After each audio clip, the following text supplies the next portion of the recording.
से यह स्पष्ट हो जाता है कि आप भूखे रहो, आप आंधी में रहो, तूफान में रहो, गंदा पानी पियो, गंदा भोजन खाओ, किसी को फर्क नहीं पड़ता। आपके कपड़े फटे हुए हों, आप पे जूते हो ना हो।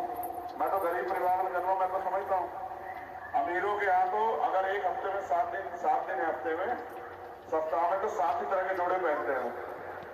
और मैं लिख के देता हूँ, यहाँ बैठे 90% लोग ऐसे हैं एक जैकेट में पूरी सर्दी निकालते हैं। मैं इससे सर्द लगा लो, जितने लोग हैं पूरी एक जैकेट में पूरी सर्दी निकाल देते हैं।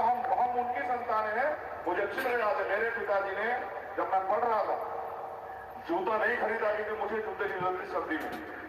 उन्होंने अपने कपड़े नहीं बनवाए क्योंकि मुझे कपड़ों की जरूरत थी। इस तरह से हम लोग अपने घर को चलाते हैं। अमीरों का कुत्ता भी नहीं खाता है, वो गाड़ियों में घूमता है, उसके लिए एसी लगाए हैं, वो फिल्टर का पानी पीता है। हमारे लोग जोड़ का तालाब का पानी पीते हैं। आप देखो तो बाहर निकल के, मैं तो देश में घूमता हूं, मैं तो देखता हूं।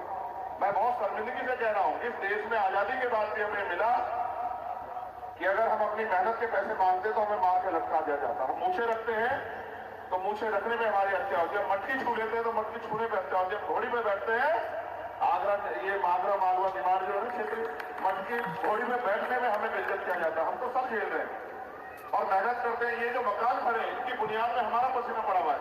अगर हम मेहनत ना करें, किसी की माने दूध निकला के मकान बना खड़ा करते, ये हमारे खून हमारी पीठ पर इज्जत हो जाती है। लेकिन क्योंकि जब राजतंत्र था मजबूर थे, राजतंत्र था, राजा ने जो आदेश दे दिया मानना पड़ता था। जनता के प्रजा के पास कोई अधिकार नहीं था। लेकिन फिर लोकतंत्र आया, आसानी से नहीं आया। बाबा साहब के 4 बच्चों की कुर्बानी हुई, तब आया लोकतंत्र। और बाबा साहब ने वोट के अधिकार के साथ ये कहा कि आज मैंने रानी का पेट चीर दिया, आज के बाद राजा बैलेट बॉक्स से तैयार होगा।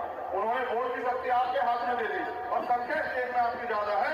उनको विश्वास था कि आने वाले कुछ दिनों में पढ़ लिख के आप अपनी वोट की ताकत समझ जाओगे और अपनी वोट की ताकत के जरिए अपनी सत्ता बनाओगे। सत्ता में बैठ के अपनी सारी समस्याओं का हल कर दोगे। मेरे लोगों, मेरी बात पे गौर करो, सुनो, मुझे बताओ, क्या शिवराज सिंह चौहान जी के परिवार के किसी व्यक्ति को हाथ मिलाना पड़ता है?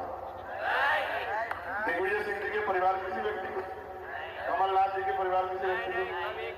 तो भाई वोट आपका है, राज उनका है। वो लोग मौज काट रहे हो, आप लोग क्या कर रहे हो?